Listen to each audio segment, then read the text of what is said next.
آپ کا تعارف عربی ادب اور زبان کی حیثیت سے بہت دور تک جا چکا ہے، اور ہوا کی لہروں پر الحمدللہ سرحدوں کو پار کر گیا ہے۔ اور اسی تعلق سے بھی ہم کچھ سوالات کریں گے۔ سب سے پہلا سوال یہ ہے کہ عربی زبان و ادب سے شغف یا اس سے مناسبت کیسے پیدا ہوئی؟ عربی زبان و ادب سے مناسبت نحو کی بنیاد پر پیدا ہوئی۔ عربی اول میں نحو اور صرف دونوں فن پڑھتے تھے۔ صرف میں میزان الصرف اور منشعب پڑھی اور نحو میں نحو میر پڑھی۔ صرف چونکہ رٹنے کی چیز تھی، تصریفاتی تصریفات تھیں، میزان اور منشعب میں قواعد کم، تصریفات زیادہ تھی، تو ذہن کو اس نے اتنا متاثر نہیں کیا جتنا نحو نے متاثر کیا۔ اور وہ جو شعر بھی چلتا ہے، صرف یارا مغز باید چوں سگاں، نحو یارا مغز باید چوں شاہاں، نحویوں کو شاہوں جیسا دماغ چاہیے، تو اس شعر سے بھی یہ تحریک پیدا ہوئی کہ کیا ہمارا دماغ شاہوں جیسا ہے یا نہیں ہے۔ بہرحال نحو سے دلچسپی زیادہ پیدا ہو گئی تھی عربی اول ہی سے، اور نحو میر کے بعد پھر ہدایت النحو پڑھی اور بڑی شوق سے پڑھی، اور 3-4 سال تک شیخ مجھے فن نحو سے بڑی زبردست مناسبت رہی ہے۔ اور اس زمانے میں نے خوب محنت بھی کی، اور درسی کتابوں کے علاوہ ادھر ادھر کی کچھ کتابیں بھی پڑھی تھی، اور ایک کتاب جس کا نام مجھے یاد نہیں، وہ پرانی اور بوسیدہ اتنی تھی کہ مجھے نہیں یاد اس کے ٹائٹل پر اس کا نام بھی تھا لکھا ہوا ہو۔ مجھے لگتا ہے کہ نام اخبار النحات یا اخبار نحات یا احوال نحات ایسا کچھ تھا۔ اور چونکہ عربی اول دوم کی بات ہے تو میری عمر بھی اتنی نہیں تھی اس زمانے میں،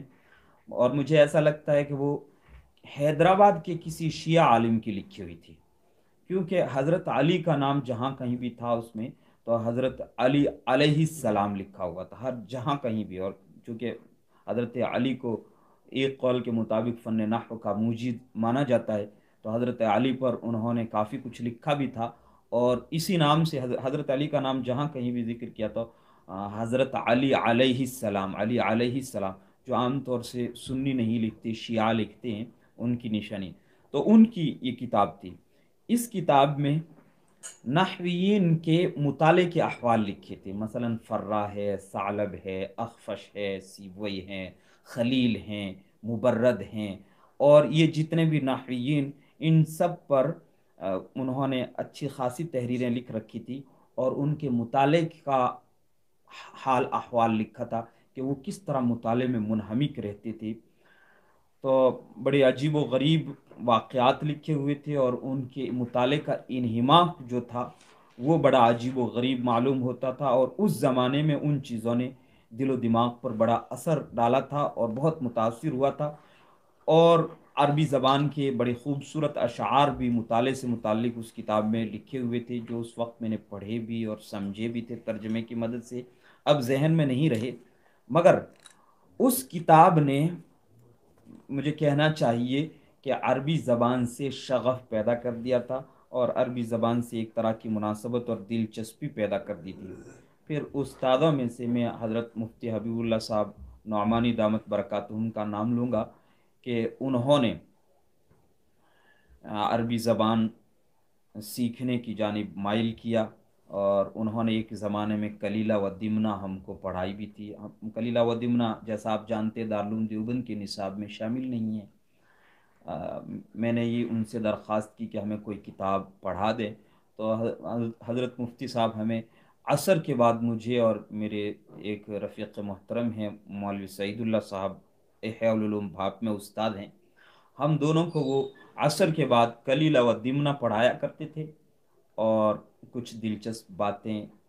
شوق پیدا کرنے والے قصے واقعات بھی سنا دیا کرتے تھے۔ اور ایک دوسرے استاد جنہوں نے عربی زبان کی طرف بہت متوجہ کیا مجھے، وہ حضرت مولانا عبدالرؤف صاحب بھنیانوی، استاد دارالعلوم پوکھرن ہے۔ یہ نئی نئی دارالعلوم پوکھرن میں استاد ہو کر ہمارے زمانے میں آئے تھے، تو انہوں نے مجھ سے کچھ عبارتیں پڑھوائیں نور الایضاح کے شروع میں، جو مہین مہین باریک باریک سی عبارتیں لکھی ہوئی ہیں، اور ہم سوچتے ہیں کہ یہ پڑھنے کے لیے نہیں لکھی گئی ہے، ایسے ہی لکھی گئی ہیں۔ وہاں سے انہوں نے پڑھانا شروع کیا، تو وہ میں عبارت ٹھیک ٹھاک پڑھ لیتا تھا، تو اس سے شاید انہوں نے سمجھا کہ یہ کچھ پڑھ سکتا ہے اور کچھ کر سکتا ہے۔ تب مولانا نے مجھے اذا حبت ریح الایمان پڑھنے کے لیے دی تھی کہ یہ کتاب پڑھا کریں آپ، اور وہ میں پڑھتا تھا اس زمانے میں۔ عربی سوم چارم میں سمجھ میں تو کیا آتی، مگر پھر بھی تھوڑی بہت سمجھ لیتا تھا۔ اس سے بھی عربی زبان کا ایک شوق پیدا ہوا، اور وہی سال تھا جس سال مولانا نے دی، اسی سال مولانا سید ابوالحسن علی ندوی علیہ الرحمہ کا انتقال بھی ہوا تھا۔ اور خوش قسمتی سے مجھے دارالعلوم پوکھرن میں اس زمانے میں